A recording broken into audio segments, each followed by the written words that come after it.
ప్రతి శుక్రవారం కూడా మనం ఒక రెమెడీ చెప్పుకోవడం సాంప్రదాయం.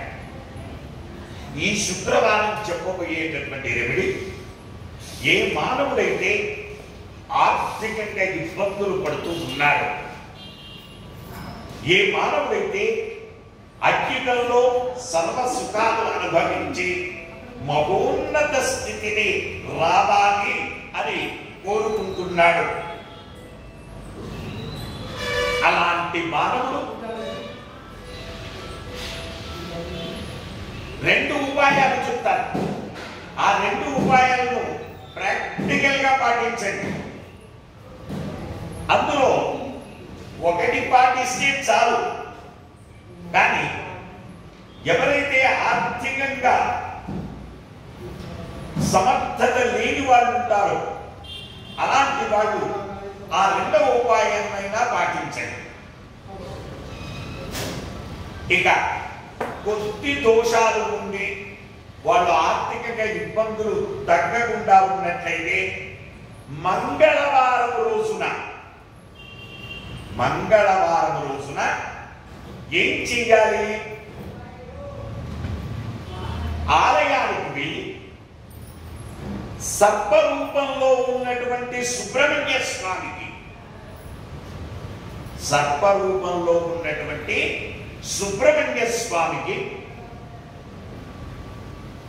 చక్కగా రావి చెట్టు కింద అలాంటి ప్లేసెస్ లో ఉంటాయి.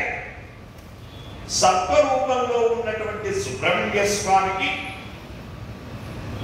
చిటికెడు పసుపు కుంకుమ వేసి నమస్కారం చేసి ఆ సర్పరూపంలో ఉన్నటువంటి సుబ్రహ్మణ్య స్వామి యొక్క తోక దగ్గర ఒక జిల్లెడాకు వేసి జిల్లెడాకులో బెల్లం ముక్క పెట్టి నివేదన చేసి 21 ప్రదక్షిణాలు చెయ్యాలి.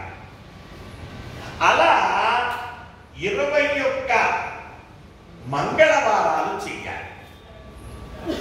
21 మంగళవారాలు చెయ్యాలి. ఇది కొద్ది దోషం ఉన్నట్లయితే ఆ కొద్ది దోషము ఈ రూపంలో పోతుంది. అతి ఎక్కువగా దోషం ఉన్నట్లయితే, అంటే నీ జాతకంలో సర్పదోషాలు లేకుండా చూసుకోవాలి. సర్పదోషాలు లేకుండా నీ జాతకంలో చూసుకున్నట్లయితే నువ్వు ఊహించని విధంగా అష్టైశ్వర్యాలను పొందుతావు. అయితే సర్పదోషాలలో కొద్ది సర్పదోషం ఉన్నట్లయితే ఈ విధంగా చేస్తే పోతుంది. లేదా రెండవ రెమెడీ, ఇక అది ఎలాంటి సర్పదోషం ఉన్నా నివృత్తి అవుతుంది. ఏంటి? సవర్ణ సపత్ని సవాహన పూర్వక నవగ్రహాలు. అంటే ఏ గ్రహం ఏ కలర్ స్టోన్ తో ఉండాలో ఆ కలర్ స్టోన్ తోనే ఉండాలి. సపత్ని పూర్వకంగా ఉండాలి, సవాహన పూర్వకంగా ఉండాలి. అలా ఉన్నటువంటి గ్రహాలు మనకు పాలఘాట్లో ఉన్నాయి. తమిళనాడు కేరళ బార్డర్లో పాలఘాట్ అనే ప్లేస్ లో ఉన్నాయి. ఆ తర్వాత నెక్స్ట్ మన ఆలయంలోనే ఉన్నాయి. మరకత లక్ష్మీ గణపతి ఆలయంలోనే ఉన్నాయి.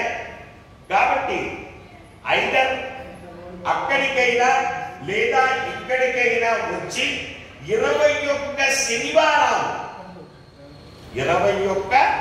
శనివారాలు వరుసగా ఆ కాలసర్ప దోషాలు పోయేటందుకు ఆ నవగ్రహాలకు అభిషేకము, శనిగ్రహానికి తైలాభిషేకము, శని దానము, నవగ్రహ హోమాదులు 21 శనివారాలు చేసుకోవడం వలన ఎలాంటి సర్పదోషమైనా అది నివృత్తి అవుతుంది. అలా ఈ రెండు ఉపాయాలను పాటించండి. వచ్చే వారం మరొక రెమెడీతో మనం కలుసుకున్నాం. శుభమస్తు.